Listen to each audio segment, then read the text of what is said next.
魏无羡习惯性地看向蓝忘机，不悦之感瞬间消散。蓝忘机道：下不为例。江澄疑惑，与狐朋狗友们面面相觑。什么意思？魏无羡笑道：谢了，蓝湛。众人望向他。魏无羡道：蓝湛同我们一起玩。众人目瞪口呆。有蓝忘机在，那能叫完吗？等回了云深不知处，是不是要集体抄家规？完了，魏兄与蓝忘机处的时间久了，不会傻了吧？魏无羡补充道：他说现下我们不在云深不知处，便不受家规约束，他可睁一只眼闭一只眼，不过只此一次，下不为例。狐朋狗友们试探着问道：真的吗？蓝忘机点点头。众人松了一口气，今日撞上蓝忘机也是时运不济，蓝忘机若真是肯放过他们，那自然皆大欢喜，若是不肯，也只得自认倒霉。聂怀桑却诡异地沉默了。同样注意到有点不对劲的江澄心道：魏无羡到底是如何从一句下不为例扩展成那么长的一句话的？一群狐朋狗友配上一个蓝忘机，在街上东逛西逛，怎么看怎么别扭。采衣镇乃是一界水乡，无数河道穿插其中。聂怀桑几人前几日游船把采衣镇的水路摸了个透，今儿个本想着上岸逛逛，却发生了这等意外。几人想都没想，直接带着蓝忘机与魏无羡走水路。他们想到时尽量离蓝忘机远点就好。少年们租了几条船，如意算盘打得噼啪响。他们一行共计16人，大致3人一条船，剩下一条留给蓝忘机。而后他们眼睁睁地看着蓝忘机上船，心中暗喜，要不是蓝忘机在这，他们几个能把口哨吹得震天响。接着他们又眼睁睁地看着魏无羡跳上蓝忘机那条船。众少年说不感动那是假的，此时的魏无羡在众少年心中俨然成了以身似魔的烈士。原本还有些担心过于排斥蓝忘机的举动会不会引起他的不快，现在众人心道：魏兄，您的大恩大德小弟们没齿难忘，无以为报，来世小弟们给您当牛做马，报答您这献身之恩。平日里课业最差的聂怀桑摇着扇子，一阵担忧这届学子的未来，然后他又亲眼看着江澄跳上了魏无羡和蓝忘机的那条船。眼下不用担心江兄家宅不宁了，他日后能否有道侣都是个问题。魏无羡道：江澄，你下去。江澄道：凭什么？蓝湛晕船，到时吐一船，可别怪我没提醒你。江澄感觉有点恶心，但他总感觉事情不太对。他道：那他不会不做。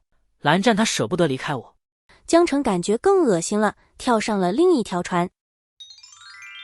几条船在河道中央缓缓行着，河道略窄，约莫着有4条船那么宽，2条船可并排通行。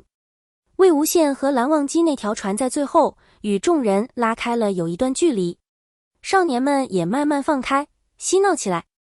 魏无羡也不老实，好不容易出来一次，采衣镇只在来时经过，并未多逗留，又在云深不知处那种养和尚的地儿待久了，两相一比，自然是满满的新鲜。他用手划着水，想起自己也有阵子没下水了，只想光着膀子跳下去游一阵。魏无羡是想什么就做什么的，只见他解开腰带，岸上一静，脱掉上衣，岸上的小姑娘们一片尖叫。魏无羡愣了。前面几条船的少年听见异动，纷纷回头，便瞅见他们敬爱的魏兄光着膀子，当着蓝忘机的面，对着岸上的姑娘们耍流氓的场景。江澄捂脸，丢不起这人。少年们的船悄悄与后方那条拉开了更大的距离。蓝忘机此时看起来依旧面无表情，脸有点黑，耳尖有点红。他连忙起身挡在魏无羡身前，捡起外衣给魏无羡披上。尖叫声小了下去，魏无羡手扶着蓝忘机的肩膀，把脸埋进他的胸口。魏婴，蓝湛你先别说话。他2人大庭广众之下贴得很近，几乎抱在一起。蓝忘机皱眉，似是觉得此举有些不妥，但又想起方才魏无羡做过的蠢事，便僵着身子一动不动。缓了许久，魏无羡才抬起头，脸上还有些茫然。他道：你们姑苏的姑娘们都这么害羞的吗？云梦的姑娘们可不这样的。你在云梦每日如此。是啊。蓝忘机把他推开，不知羞耻。魏无羡心道：完了完了，方才还猛着，说错话了。狐朋狗友们上了岸，也不好真扔下魏无羡替他们喂蓝忘机，于是稍等了一会儿，最后那条船也出现在视野中。船上有一白衣身影，然后没有了。没有了。没有了。狐朋狗友们内心哀嚎，魏兄被蓝忘机杀人灭口了。待船近了些，那白衣身影上面长着2个头。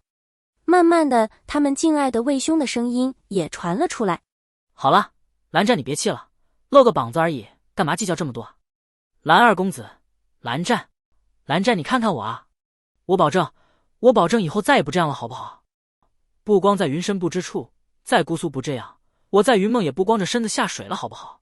我在江城面前也不这样了，好不好？突然被拎出来提了一嘴的江城无语了。蓝湛，你怎么又不理我了？好蓝湛，你看看我真诚的眼神。狐朋狗友们抖了一身鸡皮疙瘩，这声音该怎么说呢？英勇就义的魏兄是在撒娇吗？所以对付蓝忘机的秘诀是撒娇。魏无羡在狐朋狗友们心中的地位再次上升，简直到了一个其他任何人都不能匹及的高度，能撒娇到如此程度，他们敬佩不已。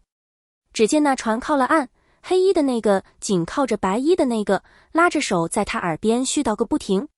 黑衣人挺白一张脸，白衣人黑着个脸，看着挺般配的，莫名有些养眼。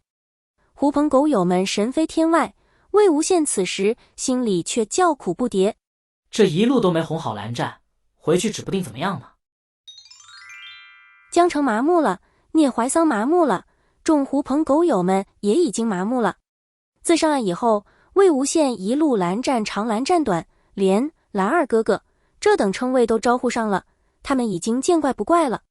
天色渐晚，众人都有些饿了。云深不知处的伙食令人痛不欲生，吃得他们要死要活的。这几日蓝老先生不在，他们出来选的都是姑苏最少见的那种湘菜馆，吃的是又辣又重口，总之是想着把那些在云深不知处缺的一口气补回来。聂怀桑领着一帮子人寻了家饭馆，他道：以我在姑苏多年的求学经验来看，这家饭馆乃是辣中之最，正对魏兄的口味。他瞅见魏无羡盯着饭馆里摆的天子笑，把蓝忘机撇在一边忘了安慰。蓝忘机周身冷气渐浓，他忙道：魏兄你别动，你站住，我去给你买。说完便领着人跑了。魏无羡牵着蓝忘机坐下。蓝湛，蓝忘机板着脸。魏无羡道：蓝二哥哥。果然如他所料，蓝忘机扭过头，耳朵红了。他试了一路，发现此称是蓝忘机最为听不得的，于是魏无羡贴过去，在蓝忘机耳边一声声叫着：蓝二哥哥。待聂怀桑买了天子笑回来，就见魏无羡贴着蓝忘机，不知说着什么，江城黑着的脸在一众狐朋狗友中异常突出。所以他该怎么做？一边是江城，一边是蓝忘机和魏无羡。得罪江兄，亦或是蓝忘机和魏兄？聂怀桑木着脸，转身想偷偷溜走，被魏无羡眼尖的发现，连忙叫住：聂兄你跑什么？快，上酒！聂怀桑苦着脸过去给他倒酒。魏无羡一挥手，直接拎着酒坛子往嘴里灌，轮他点菜时都不放下，抱着酒坛随口报了几个菜名。众人调笑道：魏兄怎么了？在云深不知处待了段日子，怎的还改口了？魏无羡道：蓝湛吃不惯辣菜。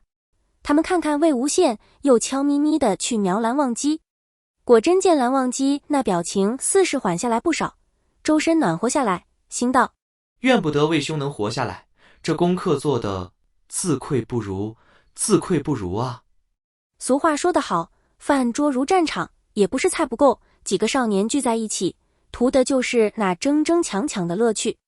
魏无羡那筷子跟长了眼似的，一夹一个准，一口酒一口肉，好不自在。而属于蓝忘机的那几点青绿根本没人动，两人一静一动形成对比，在这饭桌上格外抢眼。魏无羡那优秀的抢饭技术再一次惊艳了众狐朋狗友。有人问道：魏兄啊，你这又是如何练的？魏无羡道。平日里与江城抢得多了，也就熟了。那人又问。那江兄？一转头，见江城那表现也出彩得很，不过魏无羡与蓝忘机一起太突出，因而忽略了他。